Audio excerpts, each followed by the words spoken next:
Hello students, यह video देखने के बाद आपको और कोई वीडियो देखने की जरूरत नहीं पड़ेगी। आप सभी सामाजिक विज्ञान का पेपर देने जाएंगे तो ये जितने मैं इसमें क्वेश्चन बताऊंगा इसको पढ़ के जाएंगे। पूरे 70 नंबर आपके यहीं से आने वाले हैं, क्योंकि बहुत सारे ऐसे क्वेश्चन हैं जो कि हर बार के फिक्स रहते हैं कि हाँ यही क्वेश्चन पेपर में देने हैं। अब देखो, चाहे आप 2018 का पेपर ले लो, 19 का ले लो, 20 का ले लो, 21 में मान लो कोविड की वजह से नहीं हुआ था, फिर 22 का ले लो, 23 का ले लो, इन सब पेपर में जितने क्वेश्चन बताऊंगा सारे क्वेश्चन आए हुए हैं। तो आप देखोगे वीडियो काफी ज्यादा इंटरेस्टिंग होने वाले। वीडियो को बहुत अच्छे तरीके से देखना और इस वीडियो को लाइक कर देना, और जितने भी क्वेश्चन बताऊंगा इन क्वेश्चन को तैयार करके अपना पेपर देने चले जाना, और पेपर में आप बहुत टॉप तरीके से नंबर पाने वाले हो। तो चलो यहाँ पर एक एक क्वेश्चन बता देते हैं। और एक चीज बता दो स्टूडेंट्स, क्लास 10th की 2024 बोर्ड के लिए बहुत तगड़ी तैयारी इसी चैनल पर हो रही, तो आप लोग अपनी तैयारी यहाँ से कर सकते हो। और पूरे बुक के महत्वपूर्ण प्रश्न, पूरे बुक के इंपॉर्टेंट क्वेश्चन इसमें मैं बताने वाला हूँ। तो चलिए यहाँ से हम देखना स्टार्ट करते हैं। पूरे बुक के महत्वपूर्ण प्रश्न कौन कौन से होने वाले हैं, तो देखते हैं यहाँ से। सबसे फर्स्ट नंबर क्वेश्चन क्या है, देखो फर्स्ट नंबर है राष्ट्रवाद से क्या तात्पर्य है। पहला हमारा प्रश्न यहाँ पर राष्ट्रवाद से क्या तात्पर्य है। सबसे पहला प्रश्न आपके सामने है, राष्ट्रवाद से क्या तात्पर्य है। स्टूडेंट्स वेरी मोस्ट इंपॉर्टेंट है, वेरी मोस्ट इंपॉर्टेंट प्रश्न है। और जितने क्वेश्चन है इसमें सभी बहुत ज्यादा महत्वपूर्ण है। ये हो गया पहला।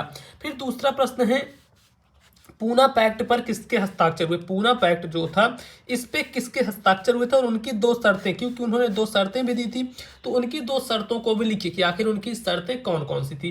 फिर आता है तीसरा नंबर क्वेश्चन जो कि है, भारतीय अर्थव्यवस्था पर महामंदी के किन्हीं 3 प्रभावों का उल्लेख कीजिए। जो भारतीय अर्थव्यवस्था, जो भारत की अर्थव्यवस्था है, इस पर महामंदी हुई थी, महामंदी के 3 प्रभावों का उल्लेख करना है कि महामंदी के कारण ऐसे कौन से 3 प्रभाव थे जो कि हुए थे, इसका उल्लेख करना है। यह क्वेश्चन भी काफी ज्यादा। और ये देखो चौथा, इटली का एकीकरण। भाई यह प्रश्न बहुत ज्यादा महत्वपूर्ण है, इसके आने के 100% चांसेस है।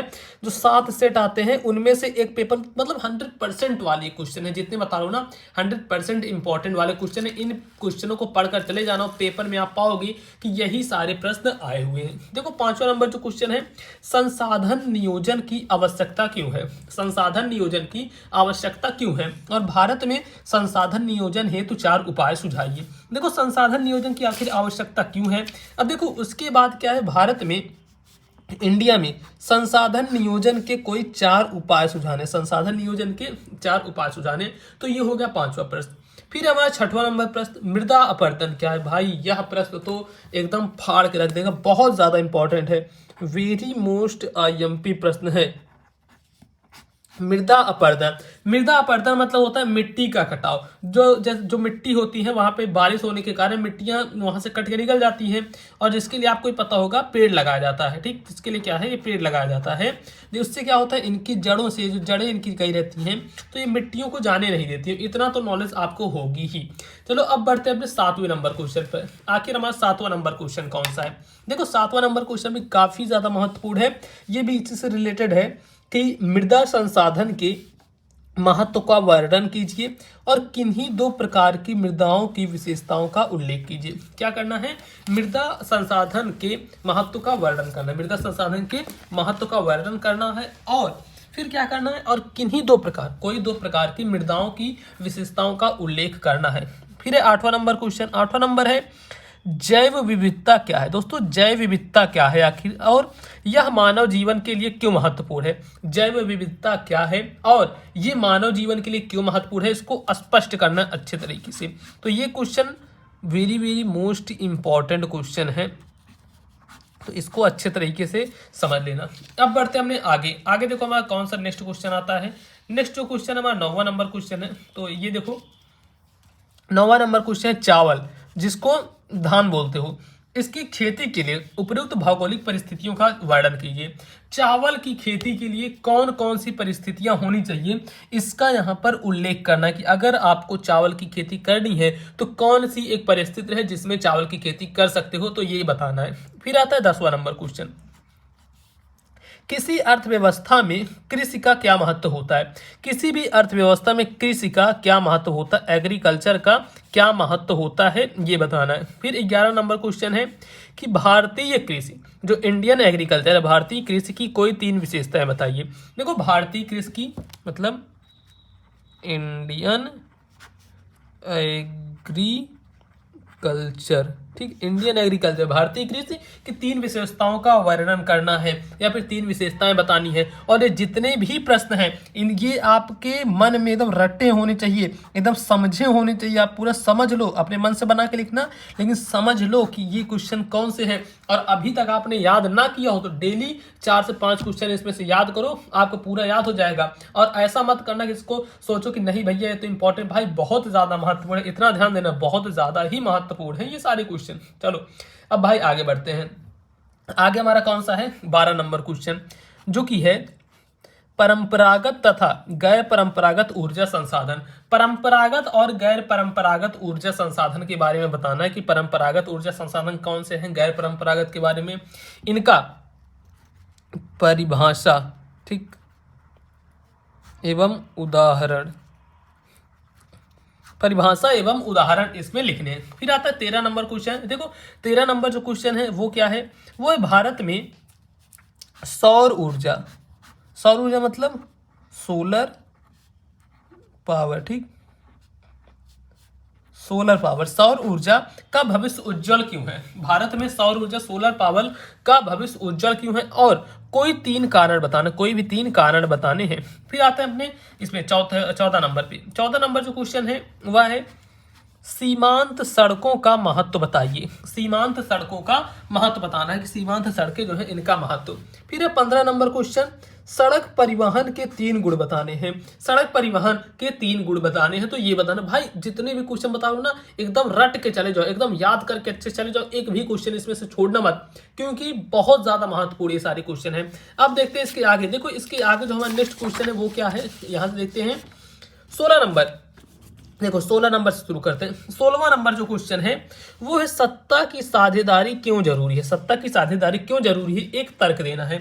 अच्छा और एक चीज बताता हूँ, बहुत सारे बच्चे जो जिनका भी तक कुछ भी सिलेबस नहीं कंप्लीट हुआ है, फिर कुछ भी नहीं हुआ है, वो लास्ट टाइम में वो चाह रहे हैं कि जो लास्ट टाइम जो बचा हुआ समय है, एकदम लास्ट टाइम है, इसी में पढ़ाई करें, इसमें उनको कुछ ऐसे मटेरियल मिल जाए कि जिससे पढ़कर वो एकदम टॉप कर सके। टॉप का मतलब 90%, 95% ला सकें। तो मैं आपके लिए ला चुका हूं, आपके लिए बिल्कुल इंट्रोड्यूस कर चुका हूं मोबाइल पर स्कूल एप्लीकेशन। इसमें एक बैच है रेवोल्यूशन बैच, ठीक है। रेवोल्यूशन बैच जो है आप देखोगे बहुत महंगे महंगे आते हैं, लेकिन सबसे सस्ते प्राइस में दिया, पूरे यूपी बोर्ड में सबसे सस्ते प्राइस में आपको दे रहा हूं। एक सब्जेक्ट सिर्फ आपको 49 में मैं दे रहा हूं, बाकी सभी सब्जेक्ट कॉम्बो पैक है। आप खुद मोबाइल पर स्कूल डाउनलोड करना है और इसमें जाके देना, इतनी तगड़े तरीके से पूरे 3 महीने उस पर वर्क किया गया है, पूरे 3 मंथ उसमें वर्क किया गया है। और ऐसे ऐसे उसमें मटेरियल मैं डाला हूं कि सिर्फ उतने से ही पढ़ के आपको 90 से 95 आ जाएंगे। कोई बुक वगैरह पढ़ने की जरूरत नहीं है, जितने क्वेश्चन है अगर सिर्फ उतने ही तैयार कर लोगे। और हाँ, पूरे सॉल्यूशन के साथ है, ऐसा नहीं कि सिर्फ क्वेश्चन भर दिए गए, नहीं, पूरे सॉल्यूशन के साथ है, पूरे डाउट क्लासेस हैं, आप डाउट वगैरह पूछ सकते हो, कुछ भी अगर आपको दिक्कत होती है तो ये सब चीजें कर सकते हो। तो आप लोग लिंक इसके डिस्क्रिप्शन बॉक्स में है, जल्दी से डाउनलोड कर लेना। और ये पूरा क्रैश कोर्स है, अंतिम दिनों में बहुत अच्छे तरीके से आपकी तैयारी हो जाएगी क्लास 10th की। चलो आगे बढ़ते हैं।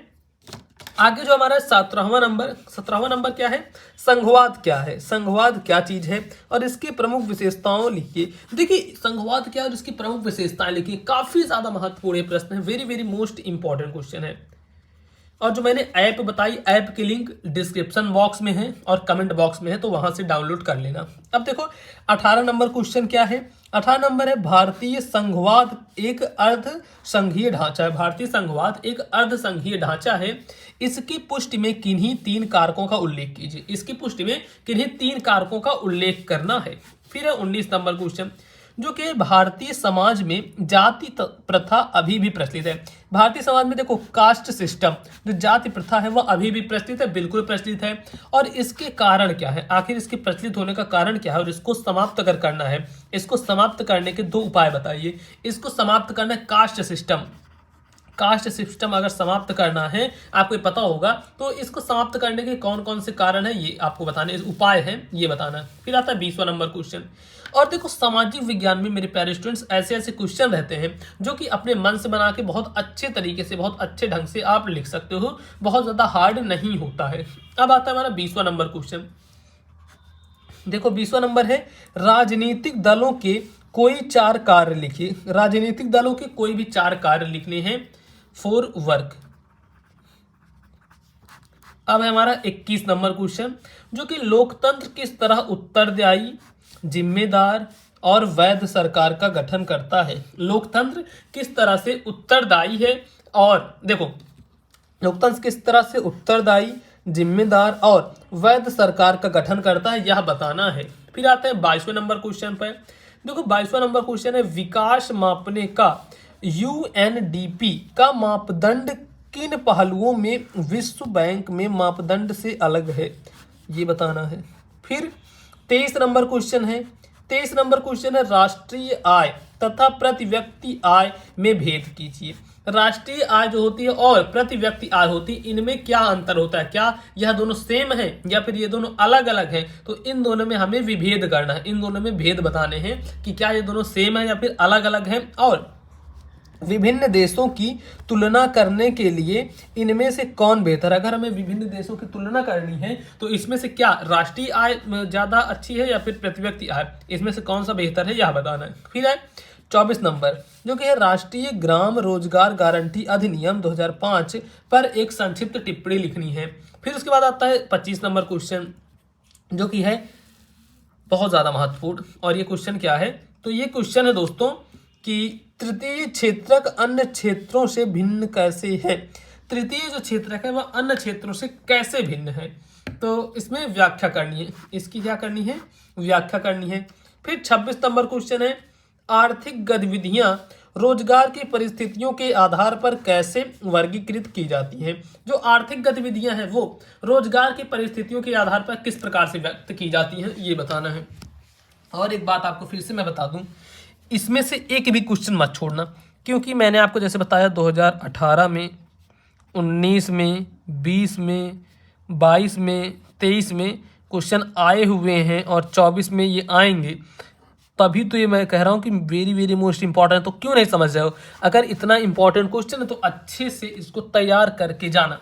और हाँ, एक चीज़, ये जो अब बहुत लोगों को दिक्कत होती है, जो लोग कमेंट करते हैं कि भैया रिप्लाई नहीं कर पा रहे हो, मैं ये चीज़ें पूछ रहा हूँ, मुझे ये डाउट है, तो आपके लिए मैं इंस्टाग्राम आईडी लेकर आ चुका हूँ, पीयूष मौर्य 1001। इंस्टाग्राम पर जाकर सर्च करना, यहाँ पर आप मुझसे कोई भी डाउट, कोई भी क्वेरी हो तो वो डायरेक्टली मुझसे डिस्कस कर सकते हो। चलो आगे बढ़ते हैं 27 नंबर क्वेश्चन पर।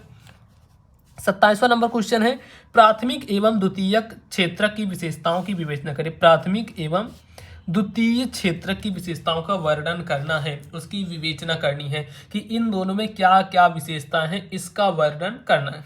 अब आते हैं आगे 28 नंबर क्वेश्चन।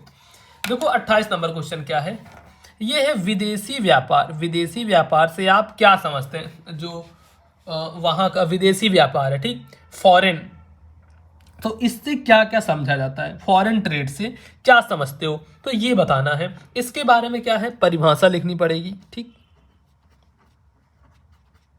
और उसके बारे में ऐसे कुछ पॉइंट्स देने पड़ेंगे, ऐसे पहला पॉइंट, दूसरा पॉइंट, तीसरा पॉइंट। तो ऐसे करके देखो तो आपको पेपर में नंबर जो है अच्छे मिलेंगे, क्योंकि कुछ पॉइंट डालना जरूरी होता है। ऐसे नहीं कि पूरा एक तरफ से लिखना शुरू कर दे, तब क्या है, जरूरी नहीं कि आपको नंबर मिले। लेकिन मैं जैसे बता रहा हूँ, अगर इस तरीके से करते हो तो 100% है आप नंबर ले जाओगे। फिर है 29 नंबर क्वेश्चन। 29 नंबर क्वेश्चन है कि विदेशी व्यापार को अनुकूल बनाने के कोई 3 सुझाव दीजिए। अगर विदेशी व्यापार को अनुकूल बनाना है तो क्या क्या 3 सुझाव हो सकते हैं, वो बताना है। फिर है 30वां नंबर क्वेश्चन। 30वां नंबर है, वैश्वीकरण किसे कहते हैं। वैश्वीकरण किसे कहते हैं, ये क्वेश्चन भाई बहुत ज़्यादा महत्वपूर्ण है। मैंने अभी आपको फिर ऊपर बताया था कि हाँ यह क्वेश्चन इंपॉर्टेंट है, तो इस क्वेश्चन को बढ़िया तरीके से, अच्छे तरीके से समझ लेना कि वैश्वीकरण किसे कहते हैं, इसकी परिभाषा क्या है, उदाहरण क्या है, कैसे समझाओगे, बहुत ज़्यादा महत्वपूर्ण है। फिर आते हैं 31 नंबर क्वेश्चन पर। 31 नंबर क्वेश्चन है, उपभोक्ता जागरूकता हेतु, उपभोक्ता जागरूकता हेतु कोई 4 उपाय समझाइए। उपभोक्ता जागरूकता हेतु कोई भी 4 सुझाव समझाने हैं। फिर देखो बढ़ते आगे बढ़ेंगे, जो कि 32 नंबर क्वेश्चन है, उपभोक्ता के अधिकारों की व्याख्या कीजिए। उपभोक्ता के अधिकारों की व्याख्या करने की, उपभोक्ता के अधिकार क्या होते हैं, इनकी हमें व्याख्या करनी है। फिर है 33 नंबर क्वेश्चन। देखो 33 नंबर क्वेश्चन क्या है, राजनीतिक दलों के सामने क्या चुनौतियां हैं। राजनीतिक दलों के सामने आखिर क्या क्या चुनौतियां हैं, ये बताना बतानी है। और देखो ये जितने भी क्वेश्चन मैं आपको बता रहा हूँ, very very most important question है। एक चीज इसको जरूर से ध्यान में देखना दोस्तों, प्लीज आप लोग की रिक्वेस्ट है, अगर आप 95% का सपना देखे हो तो उसको पूरा करना जरूरी है। अब देखो 95 का सपना पूरा करने में क्या हेल्प करेगा आपका ये जो मोबाइल पर स्कूल एप्लीकेशन है, यहां पर जाओगे इतने वैल्यूएबल कंटेंट है कि इससे तगड़ा आपको कहीं भी नहीं मिल सकता। अब आप लोग बहुत ज्यादा सोचोगे, देखो यही तो होता है, बहुत सारे बच्चे क्या होते हैं कि वैसे खर्च कर देंगे, लेकिन अगर जहां पर उनकी स्टडी की बात आती है, उनके फ्यूचर की बात आती है, वो 10 बार सोचते हैं। लेकिन यही चीज तो बदलना है देश में, तो आपको अच्छे तरीके से जाओ, अच्छे तरीके से पढ़ाई करो। बहुत बेहद बेहतरीन क्लासेस हैं, तो मोबाइल पर स्कूल ऐप डाउनलोड कर लो, जिसके लिंक डिस्क्रिप्शन बॉक्स में और कमेंट बॉक्स में पिन किया हुआ हूं, तो वहां से जाकर देख सकते हो। बाकी चैनल को सब्सक्राइब कर लो, रेगुलर वीडियो यूपी बोर्ड की यहां पर आती रहती है, तो आप सब्सक्राइब करके देखते रहो। तो बस दोस्तों आज की वीडियो में इतना ही, अब मिलेंगे हम आपसे और किसी नेक्स्ट वीडियो में।